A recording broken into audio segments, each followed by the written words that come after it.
Pastor Eduardo de Patinga, vem aqui por favor.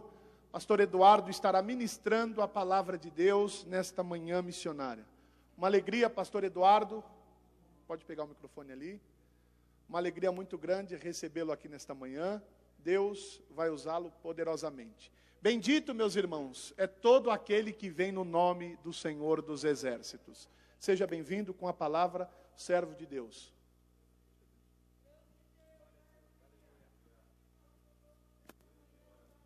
Meus irmãos, é com muita alegria em minha alma que eu vos saúdo com a paz do Senhor. Queridos, eu quero convidá-los, por gentileza, para fazermos a leitura de 2 textos da Bíblia Sagrada. Por gentileza, abram comigo as vossas Bíblias. No livro do profeta Isaías, capítulo 45, o verso de número 22, onde está inserido o tema de nossa festividade, CONAMP e aniversário de nossa igreja. Quando vocês encontrarem profeta Isaías capítulo 45, por favor, retornem, marquem esse texto, por favor, e retornem para fazermos a leitura no livro de Juízes, capítulo de número 6. Enquanto os irmãos localizam o texto sagrado ou os textos sagrados, quero tornar pública a minha gratidão a Deus por esta oportunidade e poder estar entre os irmãos aqui em nossa igreja, em nossa sede, em nossa casa em São Paulo. Agradecer ao pastor Dr. Elias Cardoso, nosso presidente, por nos ceder esta oportunidade, missionária Lígia Cardoso, e a todos os nossos membros da presidência, através do pastor Jeremias, que estão presentes aqui nesta manhã. Deus abençoe. Deus abençoe também o pastor Vantuiu, que é meu amigo e intercessor, uma das primeiras amizades que fiz em São Paulo, que fiz aqui no ministério. Depois do pastor Acioli, foi o pastor Vantuiu, e é um grande intercessor, um grande amigo. Deus abençoe, pastor Vantuiu. Pelo CONAMP, agradeço ao pastor Orlando, que é o nosso coordenador do CONAMP, pastor Flávio Pena, que, além de coordenador do CONAMP, é o meu pastor ali em Mauá e meu pastor, coordenador ali em Patinga. Obrigado pela oportunidade. Pastor Fernando Satini, Deus abençoe. Em nome de Jesus, pastor Ezequias, muito obrigado pela atenção e pelo carinho de vocês. Agradecer ao pastor André Ferreira, que está nos acompanhando, veio lá do Acre, foi missionário no Chile, no Peru, e viria para São Paulo e eu puxei ele lá para Ipatinga. Obrigado. Meus irmãos, quantos encontraram o texto sagrado, podem dizer amém. Quem deixou marcado a Bíblia no livro do profeta Isaías 45, digam amém. Quem está com a Bíblia aberta em Juízes capítulo 6, diga glória a Deus. Eu vou ler alguns versículos intercalados, eu vou dizendo a vocês quais os versículos leremos, tá bom? Para ganharmos tempo, capítulo 6, versículo 6, o texto sagrado diz assim: Assim Israel empobreceu muito pela presença dos midianitas. Então os filhos de Israel clamaram ao Senhor. Verso 7. E sucedeu que, clamando os filhos de Israel ao Senhor por causa dos midianitas, enviou o Senhor um profeta aos filhos de Israel, que lhes disse: Assim diz o Senhor, o Deus de Israel: Do Egito vos fiz subir e vos tirei da casa da servidão, e vos livrei da mão dos egípcios e da mão de todos quantos vos oprimiam, e os expeli de diante de vós, e vos dei a sua terra. E vos disse: Eu sou o Senhor vosso Deus, não temais aos deuses dos amorreus, em cuja terra habitais, mas não destes ouvidos à minha voz. Verso 11. Então o anjo do Senhor veio e se assentou debaixo do carvalho que estava em Ofra, que pertencia a Joás, o abiezrita, e Gideão, seu filho, estava malhando o trigo no lagar para o salvar dos midianitas. Então o anjo do Senhor lhe apareceu e lhe disse: O Senhor é contigo, varão valoroso. Verso 14. Então o Senhor olhou para ele e disse: Vai nesta tua força, e livrará Israel das mãos dos midianitas. Porventura não te enviei eu? E ele lhe disse: Ai, Senhor, com que livrarei de Israel? Eis que a minha família é a mais pobre em Manassés, e eu, o menor da casa de meu pai.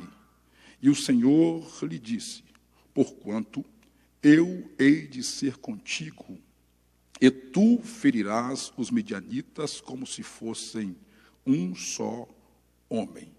Isaías, capítulo 45, verso de número 22, é o tema de nossa festa, que está escrito assim: olhai para mim e sereis salvos, vós todos os termos da terra, porque eu sou Deus e não há outro, e quantos dizem amém. Tome seu assento, por favor. Estava tão bonito o fundo musical aqui, se fizer de novo eu agradeço. Quando eu tinha livro, eu dava livro de presente. Não tem mais, mas eu dou um abraço depois e um beijo na testa. Tá bom? Se puder acompanhar aqui, fica à vontade. Meus irmãos, terminamos de fazer a leitura de 2 textos sagrados.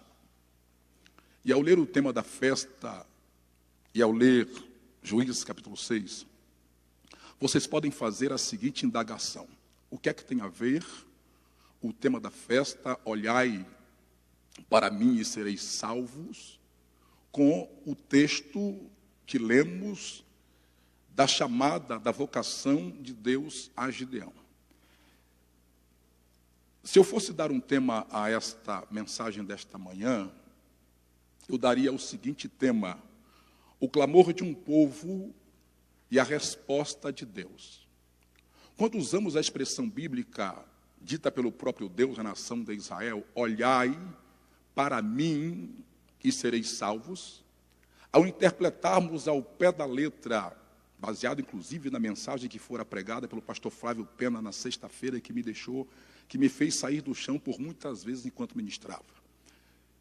Baseado naquele contexto e aplicando na literalidade do texto, nós interpretamos da seguinte maneira: é literalmente levantar a cabeça, levantar os olhos e enxergar algo que está diante dos olhos. É de fato olhar, é de fato estender os olhos, é de fato ver. Mas quando olhamos para a aplicação um pouco mais ampla, a expressão olhar vai muito mais do que levantar os olhos e enxergar algo e abrir o coração para receber aquilo que se está enxergando. A expressão olhar é ampla, e nesta amplitude a expressão olhar também significa dizer voltar-se para com muita diligência.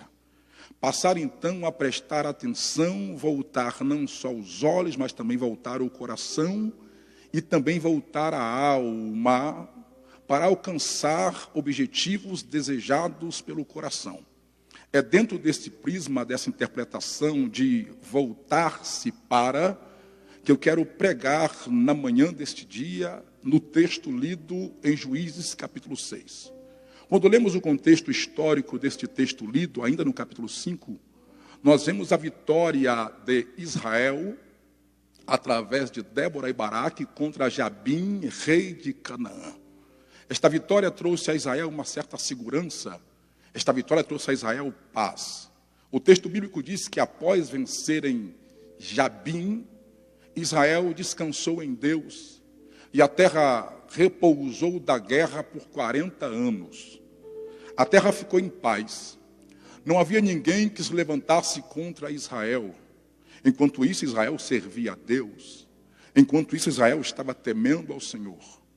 Mas aí entra o capítulo 6, após esta narrativa do capítulo 5, verso 24, nós vamos perceber, verso 31, que diz que a terra descansou, e que a bênção estava sobre Israel, e que havia paz sobre a nação. O versículo de número 1 do capítulo 6 diz que, então, os filhos de Israel fizeram o que era mal aos olhos do Senhor.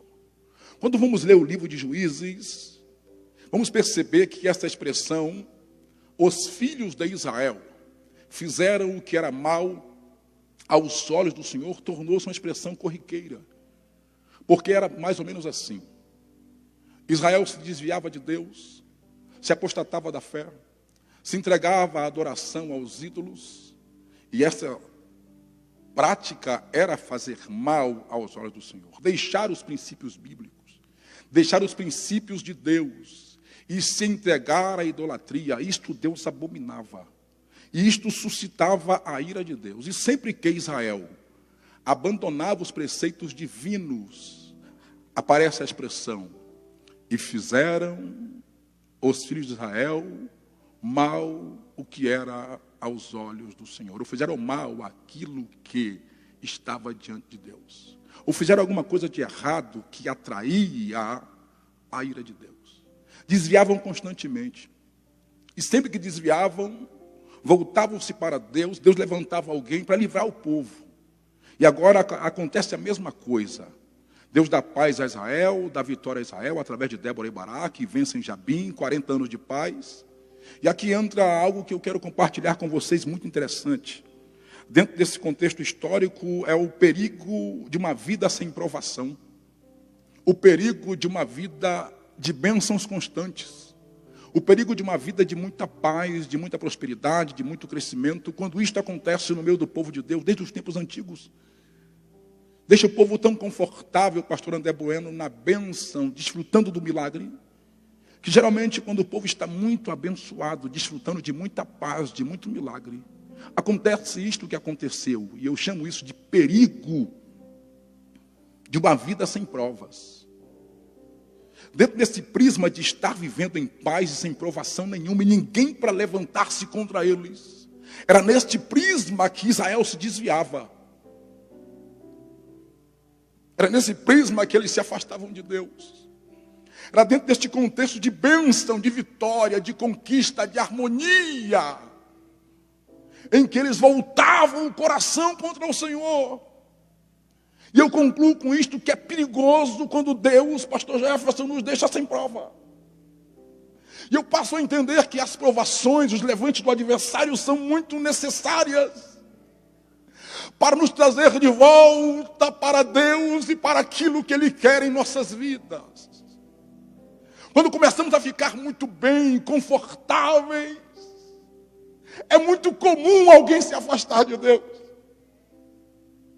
É muito natural esquecermos de Deus. Vemos a igreja, participamos dos cultos, ofertamos, dizimamos, mas na prática diária, pouco a pouco, nos acostumamos tanto com tudo a nosso favor, que esquecemos de Deus. E nesse esquecer-se de Deus, fazemos o que desagrada a Ele. Fazemos o que é mal aos seus olhos. Aí começa a abrir portas, brechas para o adultério, para a fornicação, para a idolatria. Aí suscitamos a ira de Deus.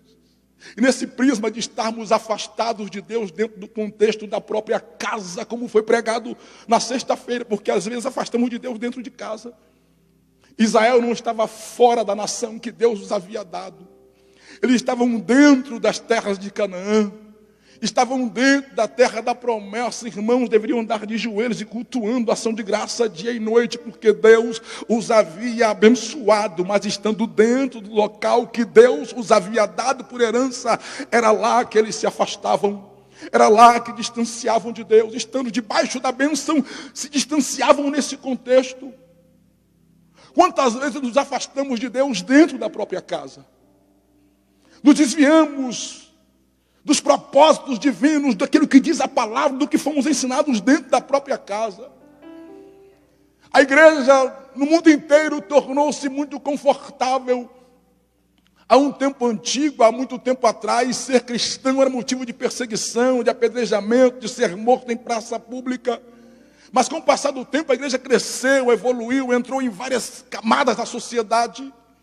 E isso trouxe uma certa segurança para a igreja. E esta segurança acabou fazendo mal.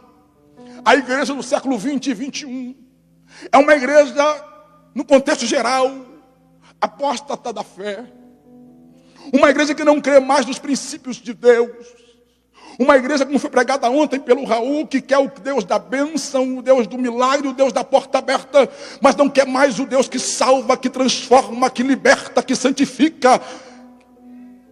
Não querem mais o Deus que o convida para o compromisso, e isto é tudo relacionado a uma vida abençoada por Deus. E Deus está irado com a igreja deste tempo. Há uma necessidade urgente de nós nos voltarmos para Deus.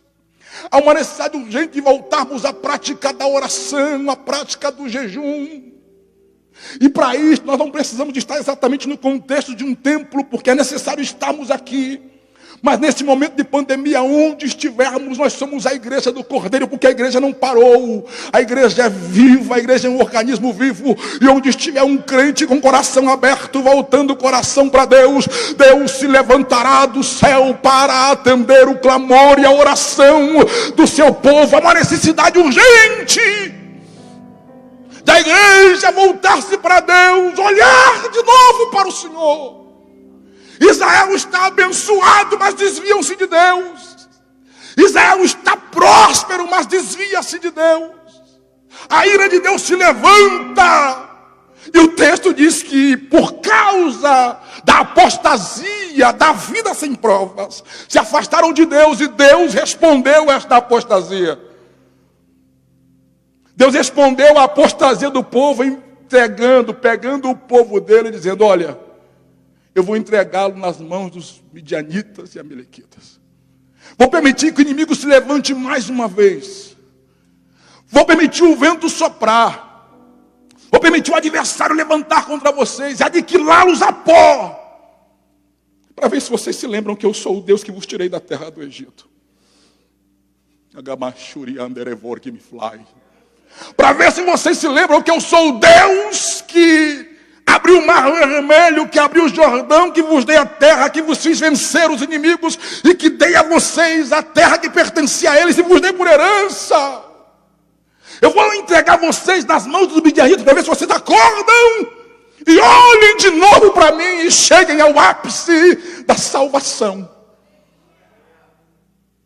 E Deus entregou Israel nas mãos dos midianitas. Depois de 40 anos de paz, agora vem a provação. Israel plantava, mas não conseguia desfrutar do fruto do seu trabalho. Na hora de colher, os midianitas e amalequitas vinham e roubavam tudo. E não vinham sozinhos, traziam outros moradores de outros lugares. Traziam seus jumentos, seu gado, suas ovelhas. Além de roubar o fruto, a novidade da terra. Obrigado, pastor André. Além de roubarem os frutos da novidade da terra, diz a Bíblia Sagrada, que aquilo que eles não roubavam, olha a covardia do inimigo contra o povo de Deus. Aquilo que os midianitas e amalequitas não roubavam, eles faziam de pasto para os animais. Roubavam o fruto colhido e aquilo que estava no campo por ser colhido, soltavam os seus bois, seus jumentos, seus camelos, as ovelhas na plantação do povo de Deus para comer o fruto. Isso aconteceu por 7 anos. Israel plantava e não conseguia desfrutar do fruto. Não conseguia se alimentar, comercializar o fruto. E esse vai e vem de midianitas roubando o fruto da terra, a colheita da terra. O texto diz que por causa da insistência da presença dos midianitas em Israel, o texto diz que por causa disso, Israel entrou em colapso. Israel entra primeiro na crise financeira. Eles começam a empobrecer por causa de serem roubados constantemente. Então eles estão perdendo, mas ainda estão ali, distanciados de Deus. Estão empobrecendo, mas estão afastados de Deus. Aí chega 7 anos deste vai e vem, e eles percebem que estão pobres financeiramente. Além de estarem pobres financeiramente, vem a segunda provação. O segundo resultado da invasão dos midianitas. Eles estão emocionalmente abalados. As emoções estão abaladas. Aí vem o terceiro resultado. Eles desistem de viverem na condição que viviam em Israel, em suas terras. O texto diz que por causa disso, eles fizeram covas, cavernas nos altos das montanhas, ou seja, abandonaram suas terras. Abandonaram seus campos que receberam por herança para trabalhar e cultivar o trigo.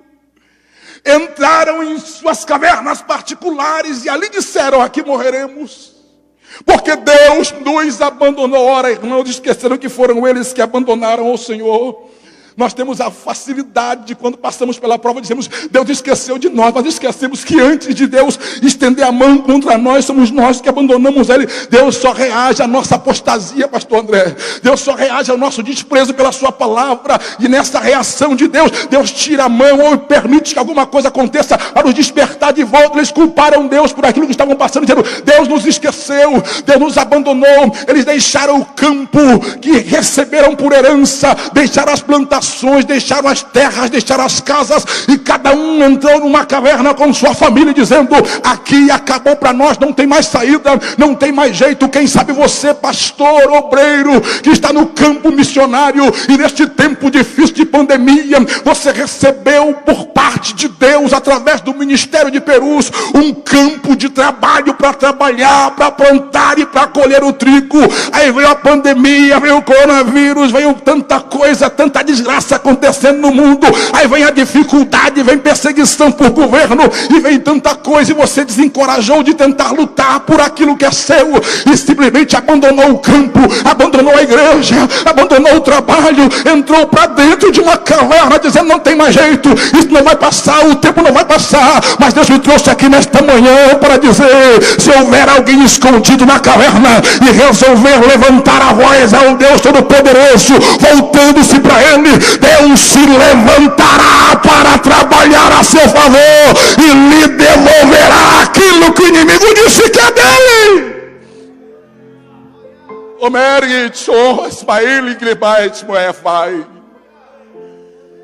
Abandonaram o campo, abandonaram a plantação e se esconderam nas cavernas. Abandonaram a vida que Deus havia dado, a terra que Deus havia dado. Abandonaram as plantações, abandonaram o trabalho que Deus nos havia dado, e disseram: não tem mais jeito, isso é constante, eles vêm e roubam tudo, não temos como desfrutar do trabalho. Quando começava a crescer, vinha de novo a mesma coisa, dentro das cavernas, pensando que tinha tudo se acabado. Nesse contexto que eles se voltam, nesse contexto que eles voltam para Deus. Às vezes é necessário vir a perseguição, às vezes é necessário vir as provações.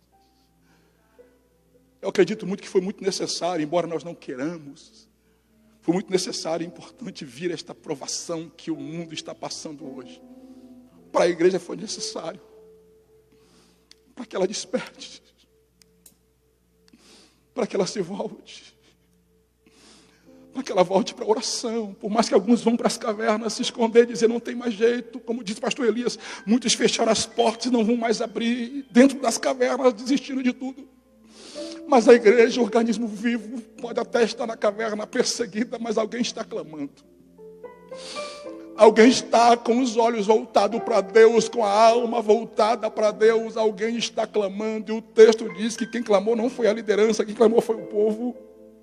Os filhos de Israel clamaram a Deus, levantaram a voz em oração, pediram socorro de Deus para que Deus os livrasse, para que Deus os perdoasse. O primeiro resultado de voltar-se para Deus em oração, de olhar para Deus com a alma, foi: o texto diz que Deus levantou no meio do povo um profeta.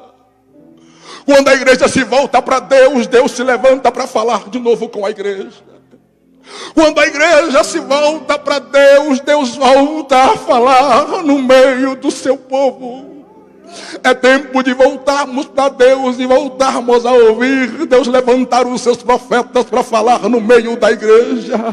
E o Senhor põe na minha boca a seguinte palavra: crede no Senhor teu Deus e estareis seguro. Acreditem nos profetas e prosperareis. Eu glorifico a Deus, porque em Perus o profeta pode profetizar, o pregador pode entregar mensagem sem ser chamado depois do particular. Dito: você bateu muito, falou muito forte. Não, aqui podemos pregar a palavra, profetizar com força e dizer aquilo que Deus está mandando dizer. E nesta manhã eu venho de Ipatinga com a seguinte proposta: é tempo de voltarmos para Deus com o coração, é tempo de abrirmos a alma, de levantarmos a voz, clamarmos ao socorro de Deus, e podemos ter a certeza certeza que Deus está ouvindo a nossa oração. Deus levantará alguém para dar orientação ao seu povo, como tem levantado, para direcionar, para administrar, para apacentar, de modo que o sofrimento seja diminuído e que o nome de Deus seja glorificado. A obra não pode parar, a igreja precisa voltar e Deus vai levantar profeta para falar com o seu povo e dizer: assim diz o Senhor.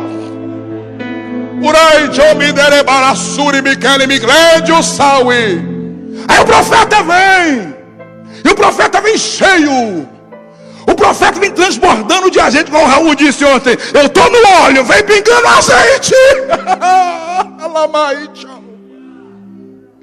E ele não tem medo de cara feia, não tem medo de rei. Não, ele chega: assim diz o Senhor. A culpa não é minha. Deus está dizendo: a culpa não é minha. Eu vos levantei como uma nação forte. Eu vos fiz crescer no Egito. Vos tirei do Egito. Vos fiz passar pelo deserto. Abri o mar vermelho, abri o Jordão. Vos dei vitória e vos dei esta terra. E disse a vocês: não abandonem a minha presença e não se curvem diante dos outros deuses, sirvam somente a mim, porque eu vos abençoarei e eu sou o Senhor, o vosso Deus, diz o Senhor, e vocês me abandonaram. É por isso que eu permiti que os midianitas vieram contra vocês. A culpa não é minha. Deus está dizendo: a culpa não é minha. Foram vocês que desviaram. Essa mensagem está chegando aos 4 cantos do mundo. E Deus põe essa palavra em minha boca: a culpa não é minha. Foram vocês que abandonaram os meus preceitos. Foram vocês que rejeitaram a minha palavra. Foram vocês que rejeitaram os meus ensinamentos. Foram vocês que abandonaram os meus princípios. Eu apenas permiti tudo isso para trazê-los de volta. É tempo de voltar. É tempo de levantar os olhos, abrir o coração e olhar para o Senhor. Urai, Jomendri, Oclessil, Fore. E o povo está orando e Deus falando, e o povo orando e Deus falando, e o povo orando, até que, como resposta da oração do povo,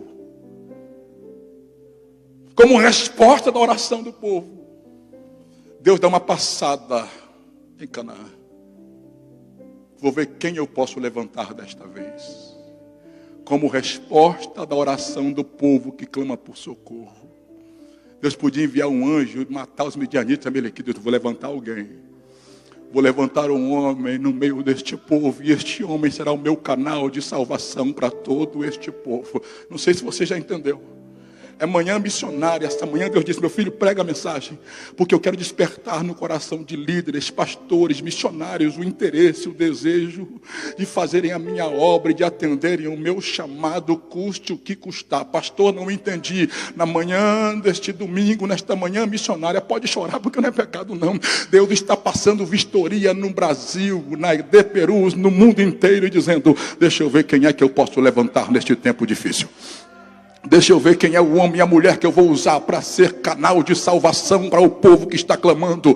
Deixa eu ver quem vai ser o canal de salvação para mais um povo no Malawi. Deixa eu ver quem vai ser canal de salvação para um povo no Peru. Deixa eu ver quem vai ser canal de salvação para um povo que está na África. Deixa eu ver quem vai ser canal de salvação para um povo na Europa. Deixa eu ver quem vai ser canal de salvação para o povo que está na periferia. Deixa eu ver qual homem, qual mulher no meio do meu povo vai ser canal de salvação para salvar o meu povo, para arrancar da mão do inimigo e trazê-lo de volta para mim, derrubar os altares de Baal e trazer de volta a adoração no meio do povo, trazer de volta a adoração ao meu nome. Deixa eu ver quem eu vou levantar. Você que me assiste agora, Deus está dizendo na minha boca: eu estou passando vistoria, estou procurando quem é que eu vou levantar. O irmão de Ipatinga que está assistindo, Deus chegou em Ipatinga para perguntar a você quem é que eu vou levantar. Deus chegou no Maranhão agora de manhã para perguntar quem é que eu vou levantar no Maranhão. Deus chegou na Paraíba, no Lapão, para perguntar quem é o próximo que eu vou levantar para ser canal de salvação para este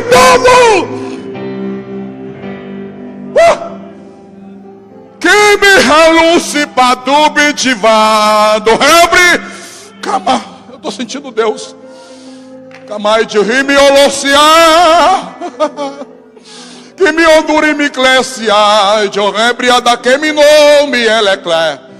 Deixa eu ver que eu vou usar. E Deus vai passando, vai passando. Ó Deus passando, ó Deus passando, ó Deus passando, ó Deus passando.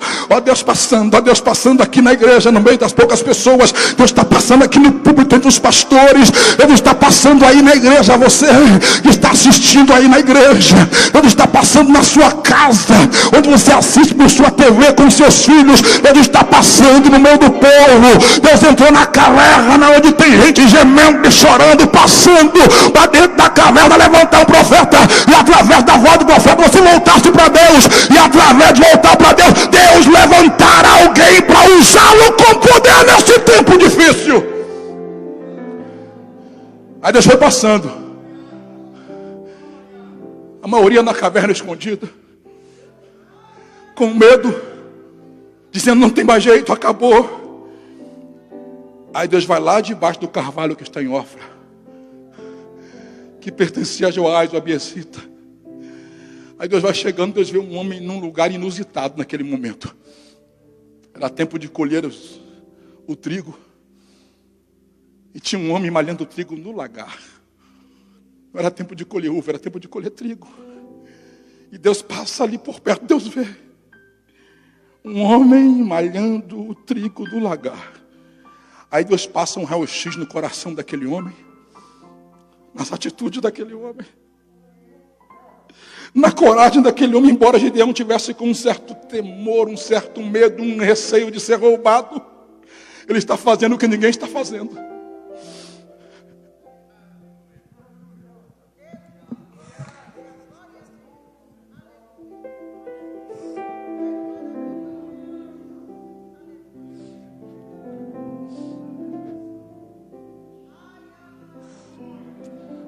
Ô irmão que me assiste, eu sei que você tem medo, receios e inseguranças, mas continue fazendo, continue dando o seu sangue, continue trabalhando. O lugar não é o lugar que você gostaria de estar, você queria estar na eira, lugar amplo, ventilado, com fácil acesso. Mas você foi limitado por causa do tempo a estar no lagar. E um detalhe interessante aqui. Como eu já disse, o lagar é lugar de trabalhar com uvas. Dentre as muitas aplicações da uva, a uva fabrica-se o vinho, e vinho simboliza alegria. O trigo simboliza a palavra. Ele está trabalhando com a palavra no lugar da alegria, embora fosse um lagar. Embora fosse um lugar restrito, pequeno, sem ventilação, no meio das pedras, cheio de parede em volta, ele está trabalhando com o trigo no lugar da alegria. O lugar pode ser inusitado, mas ainda é o lugar da alegria. A congregação pode ser pequena, debaixo de uma árvore, mas ainda é lugar de alegria. A perseguição pode ser grande, mas ainda é o lugar de alegria. Não abandone o trigo, não deixe o lagar. Vai trabalhar naquilo que Deus colocou no seu coração. Você tem propósito. O texto diz que Gideão estava malhando o trigo no lagar para o proteger dos midianitas. Pastor, não entendi. O mundo não vai continuar roubando aquilo que é da igreja. O mundo tentou impedir a pregação da palavra de todo jeito, mas alguém pegou a palavra, trouxe para o lugar de alegria, que é um lagar pequeno, e disse: a pregação vai continuar, o evangelho vai continuar, vai ser num lagar. O lugar é pequeno, mas nós não vamos parar. Liga um celular, liga uma câmera, conecta na internet, nós iremos malhar o trigo, nós iremos malhar o trigo no lagar, e alguém será abençoado, porque alguém está malhando.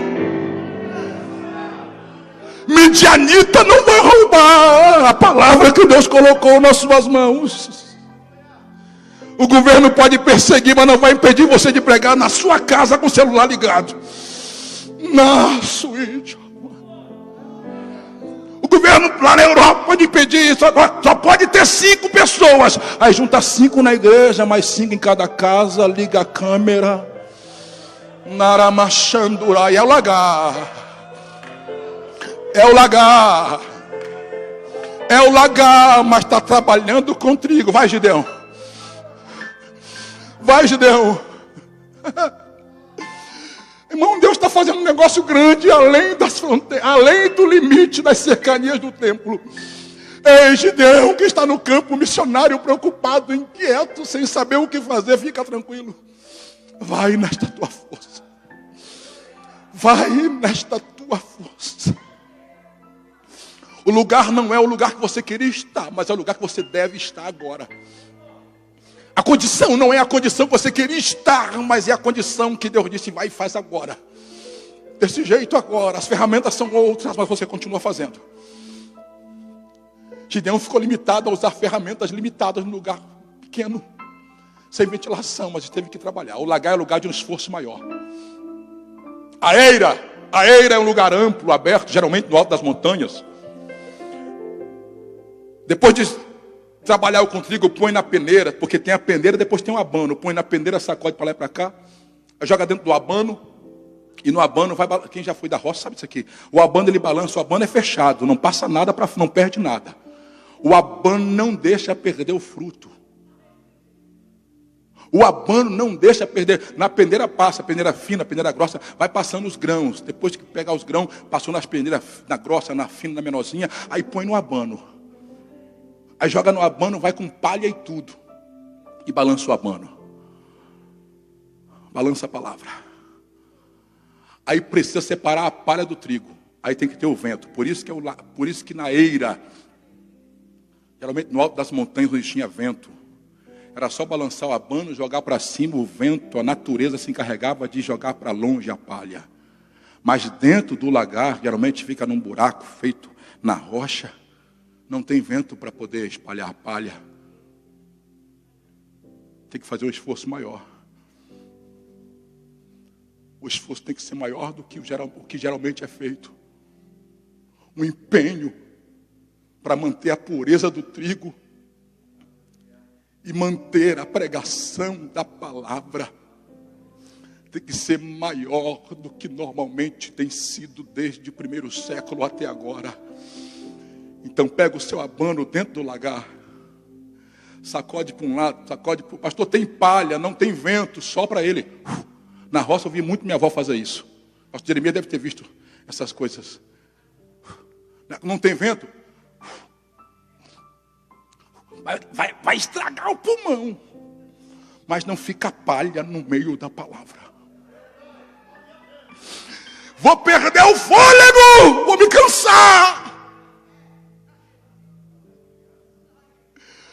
Vou perder noite sem sono, sem dormir. Mas vai trabalhando contigo. Vai mantendo a pureza da palavra onde você estiver. Vai ensinando a palavra onde você estiver.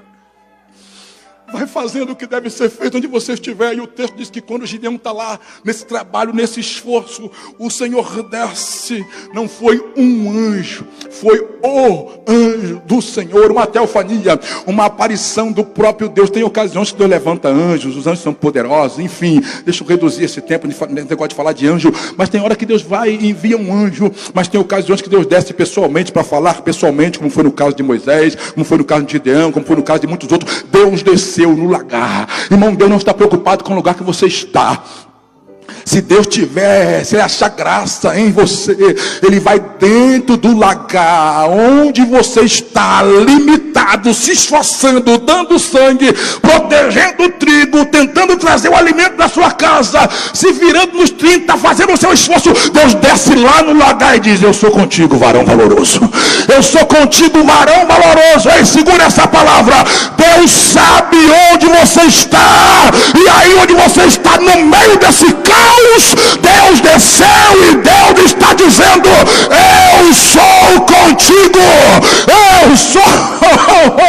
Eu sou contigo, varão valoroso, missionária valorosa. Vai nesta tua força, porque tu ligarás das mãos dos midianitas, porque eu sou contigo, porque eu sou contigo, porque eu sou contigo, porque eu sou contigo. Vai porque eu sou contigo, vai porque eu sou contigo, vai porque eu sou contigo, diz o Senhor.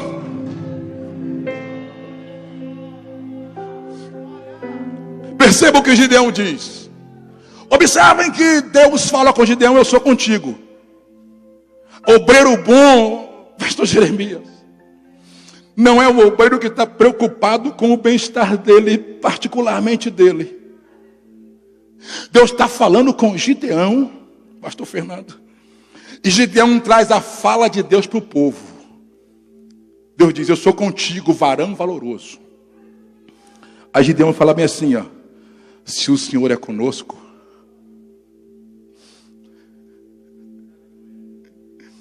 Deus diz: eu sou contigo. Eu disse: o Senhor é conosco. Deus diz: eu estou falando com você. Deus diz: não, eu quero conversar com todo mundo. Eu quero que o Senhor trate não só comigo, é conosco, é o povo que está aqui. Ei, campeão, Deus pode ter gostado muito de você e se agradar de você, mas tem um povo que está contigo, dependendo do seu trabalho e seu esforço. Quando Deus falar contigo, diga: Deus, tem um povo, eles são difíceis de lidar, eles são duros de coração, eles são problemáticos, se afastaram de ti, mas tem um povo aí, me ajuda por causa do povo. Se o Senhor é conosco, por que tudo isso nos sobreveio? Onde está a promessa? Cadê os teus feitos que o Senhor fez no passado? O Senhor nos abandonou? Deus disse: não abandonei ninguém. Fica tranquilo, ouvi o clamor do povo. E eu vim aqui para te dizer: vai nesta tua força, porque você é o canal de resgate deste povo de volta para mim. É você quem vai orientar o povo, vai guiar o povo. E eu vou dar vitória a este povo através da sua vida. Vai, porque eu sou contigo. Vai nesta tua força. Não precisa mudar quem você é. Vai do seu jeito. Pastor Flávio, nunca esqueci aquilo que o senhor disse no carro para mim, quando me pegou no hotel em Diadema. A primeira palavra ao entrar no carro: pastor Verediano, seja você mesmo e sempre com Deus na frente. Deus não precisa de que você mude de quem você é, do seu jeito. Seja você mesmo, com suas limitações. É claro que você precisa melhorar, nós precisamos buscar mais conhecimento e tal, mas não mude o seu caráter, sua comunhão com Deus, sua intimidade, o seu perfil de oração, de descer na dependência de Deus. Se você gosta de cumprimentar, de abraçar, de visitar, quando Deus começar a te honrar, não pare com isso, seja você mesmo, vai nesta tua força. Pastor, mas eu sou limitado, vai nesta tua força. Pastor, mas eu sou pequeno, vai nesta tua força. Aí Gideão disse: Senhor, olha, Gideão agora, ele faz um vislumbre, uma pequena visão a seu próprio respeito. Gideão diz: Senhor, como que o Senhor vai me usar para libertar este povo das mãos do midianita e ser o canal de salvação para este povo, de avivamento, de trazer de volta a adoração só ao Senhor? Senhor, acho que o Senhor escolheu a pessoa errada. Por quê, Gideão? Eu pertenço à família mais pobre de Manassés. E eu sou o menor da casa. Ó, Gideão põe 3 obstáculos, eu termino agora, para que Deus não o levante, para que Deus não o use. Ele diz: eu sou o menor da minha casa. Senhor, tem gente mais preparado, mais capacitado, melhor do que eu na minha casa. Aí Deus diz: mas ninguém teve a coragem que você teve. São maiores, mais fortes, mas não tiveram a coragem. Então vai nessa tua força. Mas Senhor, o Senhor deu uma olhadinha de que tribo eu sou? Ó, José morreu, tinha direito a uma tribo. E aí ele morre, ele tem 2 filhos, Manassés e Efraim. A tribo de José foi dividida. Eu pertenço, embora um território grande, a tribo, o povo é pequeno. Eu pertenço a Manassés. Eu moro na favela. Não é possível que você vai usar o menor de uma casa, morador de uma favela. Embora o território seja grande, o povo é pequeno, é um povo dividido, problemático demais. E o detalhe, a minha família não tem ninguém de sangue azul. Meu pai não é pastor presidente, minha mãe não é dirigente de ciclo de oração. Eu fiz no básico de teologia com dificuldade, não sei nem ler direito. Ô missionário, Deus não está preocupado de onde você veio, nem quem é a sua família, nem onde você mora, nem quem são os seus parentes ou a influência da sociedade que impera sobre a sua vida. O que Deus tem para dizer a você nesta manhã é que eu sou contigo, independente das suas limitações. Vai nesta tua força, porque o Senhor, teu Deus, é contigo. Eu concluo esta ministração dizendo, talvez onde você esteja aqui no templo, ou na igreja assistindo com os irmãos da igreja, ou na sua casa, a expressão que eu uso para concluir esta mensagem, talvez seja a mais simples deste congresso, é que Deus está procurando alguém para levantar neste tempo difícil, e neste tempo Deus levantará pessoas improváveis, gente que está no final da fila, Deus colocará na frente, gente que está lá no final do lagar, trabalhando com esforço, Deus vai dar uma passada no lagar, na manhã deste dia vai dizer, vai nesta tua força, porque eu sou contigo, eu sou contigo, eu sou, irmão. Tinha 40 anos sem culto, 40 anos sem culto em Israel. Quando Deus fala com os judeus, fala assim, se é tu mesmo, se é verdade, deixa eu dar um pulo em casa, deixa eu ir buscar um negócio ali para oferecer para o Senhor. Gideão volta. Gideão volta com o culto pronto. Ele traz o carneiro, ele traz a oferta de manjar, ele levanta o altar e diz, Senhor, já que o Senhor me quer, vou recomeçar o culto na igreja, vou recomeçar o culto na igreja. Quem vai vir no culto? É só o Senhor e eu mesmo. Quem vai cultuar, Gideão? O Senhor e eu, mas eu vou levantar. A Gideão levanta o primeiro altar após a chamada. Levanta o altar, Deus e você e Deus.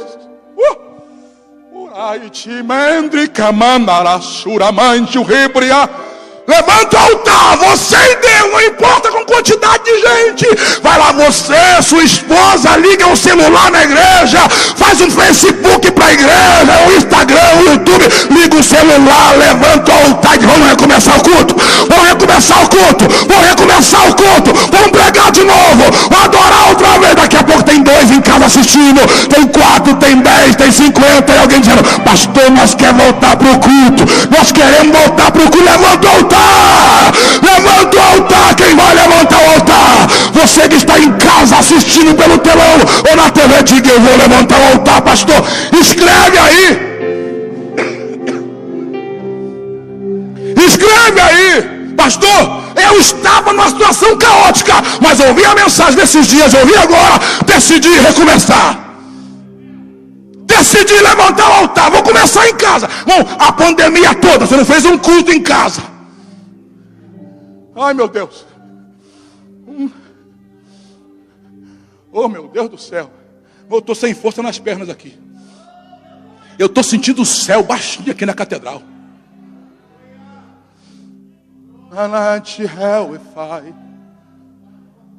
Recomeça, levanta o altar de novo. Gideão levanta o altar. Pastor Jeremias, oferece o sacrifício. E é o primeiro culto depois de 7 anos de apostasia. E não fica satisfeito. Ele parte para a casa dele. Vai arrumar confusão com o pai, com a família. Pega um machado, um motosserra e diz, papai, está tudo errado aqui. Deus falou comigo no lagar. Como assim? Nós temos que voltar para ele. Eu preciso começar em casa. Como assim, Gideão? Vou derrubar o altar de Baal, derrubar o poste ídolo e vamos recomeçar aqui em casa. O meu culto começou lá no lagar, mas aqui em casa começa a adoração outra vez. A Gideão começa arrumou uma confusão gigante, mas recomeçou o trabalho do Senhor. O que aconteceu, você conhece a história. Libertou Israel, houve bonança, avivamento aconteceu, a glória desceu, a presença desceu, e Deus foi com o seu povo, deu vitória a Israel. Esta manhã estou profetizando que onde você estiver, Deus vai chegar aí neste lugar, atendendo a oração, irmã súbria. Enquanto você está preocupado com muita coisa, alguém está orando para que a palavra chegue até ele de um jeito. Agora, como vai chegar? Deus te dará a estratégia. Como vai ser? Deus te dará a visão. Como vai ser? Deus te orientará. Mas o que importa é que você não deixe de fazer o que tem que ser feito. Vai. Cadê o Michael? Midian, cadê meu? Vai. Vem para cá, missionária. Por favor, vem aqui perto. Vai nesta tua força. Levante as suas mãos aí onde você estiver.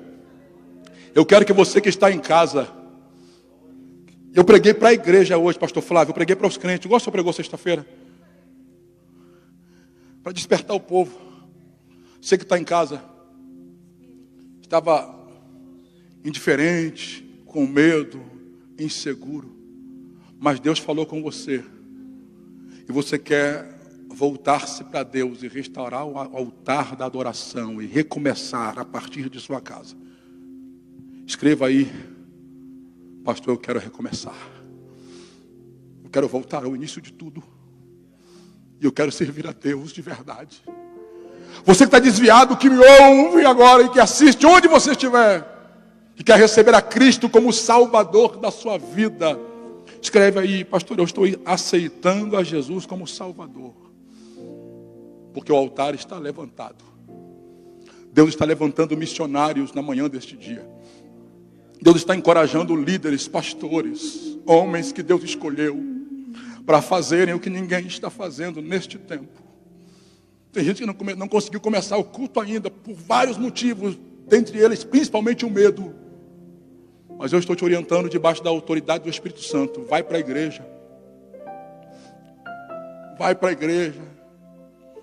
Chama seu filho ou sua esposa, liga o celular. Cria um Facebook para a igreja. Liga o celular. Põe um Wi-Fizinho de 30 conto na igreja. Liga o celular e começa a pregar do púlpito sozinho. Pastor Flávio Pena, nós temos a igreja do Canaã, lá em Ipatinga, estava fechada. Quando eu cheguei na igreja, que o Senhor pôs a mão na minha cabeça, me deu posse, o pastor Orlando profetizou, eu olhei para a porta, tinha um diácono, Fernando, o nome dele. Aí Deus me disse, naquela hora, põe o Fernando para dirigir o Canaã. Falei, meu Deus, nem conheço esse camarada. Eu disse, põe ele! Demos a posse. Fomos com os irmãos da sede. Ele disse, pastor, eu queria fazer um culto sexta-feira, a sexta do milagre. Pode? Eu falei, pode. E aí, culto de quarta-feira, ele, a esposa, mais um obreiro e a esposa. Culto domingo, ele e a esposa, mais 30 dias assim. Ele me ligou um dia de madrugada, pastor, eu estou ficando doido. Eu disse, como assim? Ele disse, Deus mandou pegar a igreja. A igreja do lado de fora tem um pátio grande. Deus mandou fazer o culto do lado de fora, no pátio da igreja. Falei, faça, filho. E eu vou aí para começar o culto. E fui aí, pastor André. Ligava o som dentro da igreja, o playback na igreja, colocamos umas caixas para o lado de fora e começamos lá. O culto do lado de fora, no pátio da igreja. E eu preguei uma mensagem, André pregou outra, ele pregou outra, e a gente começou a sair pela janela. Está tendo culto na igreja. Tendo culto na igreja. E toma ali pregação. E prega, irmão, pregando, pastor André, eu, ele, a esposa, e chegou uma visitante. E nós pregando como se fosse pregando aqui na catedral, com embaixo cheio, galeria cheia, pá, e a palavra chegou. Aí veio uma naquele culto, veio uma pessoa que não era, e veio lá e cultuou com a gente. Pastor, eu estou numa igreja lá longe, mas está fechada a igreja. E eu, quando eu escutei o culto, eu falei, eu vou para o culto, porque eu preciso ir para a igreja. Aí falou, eu vou cultuar ali, está cultuando ali. E veio, sentou, cultuou, se alegrou, chorou. Aí depois passou mais outro culto, já veio com a família. Ontem me mandou a foto do culto, sexta-feira mandou a foto do culto, irmão. André, tu tem que estar aqui no WhatsApp. Ele colocou mais banco por lá de fora. E estava cheio de gente sentado, cheio de gente cultuando, irmão. Estava fechado a igreja. O pessoal da rua começou a subir para as escadas e tem culto aí. Lá está fechado, aqui está fechado, mas tem culto ali em cima. Deus te dará estratégia. Pode ser no lagar, mas Deus vai te usar. Canta, missionário. Camarra sobre a camandra. Estou contigo, ó meu filho. Nunca te dei. Deus está falando com você aí na sua igreja. Deus está falando com você na sua casa. Deus que dos filhos sempre zelo muito bem. E de ti não esqueça. Deus está falando com você. Vai nesta tua força, porque eu sou contigo, diz o Senhor. Vai nesta tua força, porque eu sou contigo, diz o Senhor.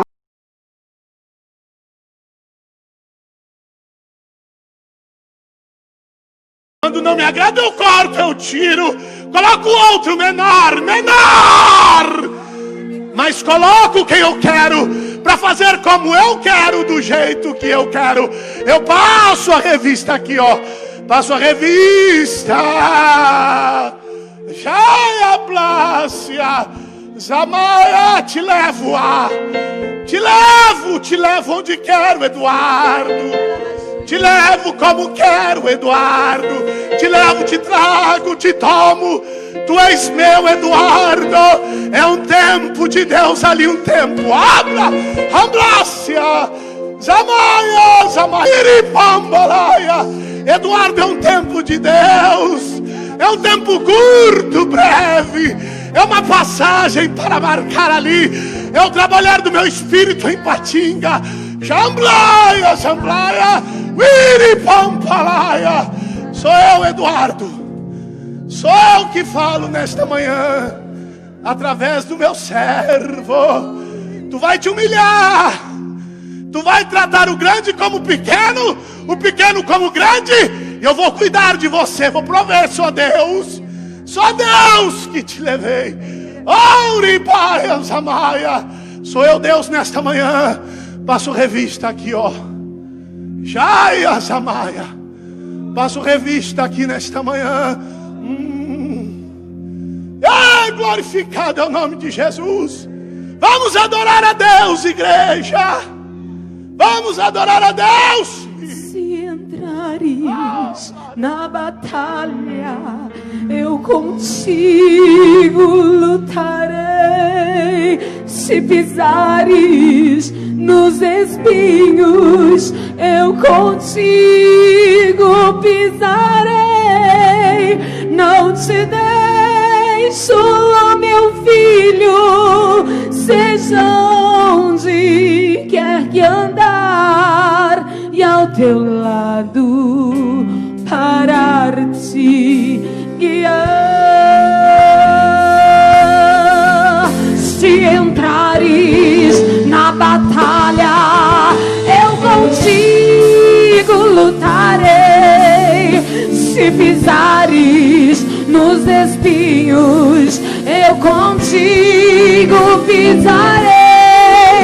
Estarei adiante de vós, te guardando, te livrando, porque foi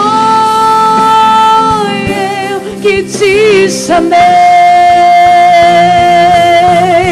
Se entrares na batalha, eu contigo lutarei. pisares nos espinhos, eu contigo pisarei.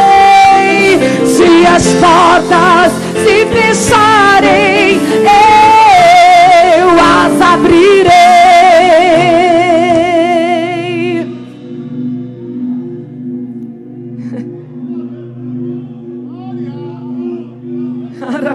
Glória! Glória! Vai! Glória!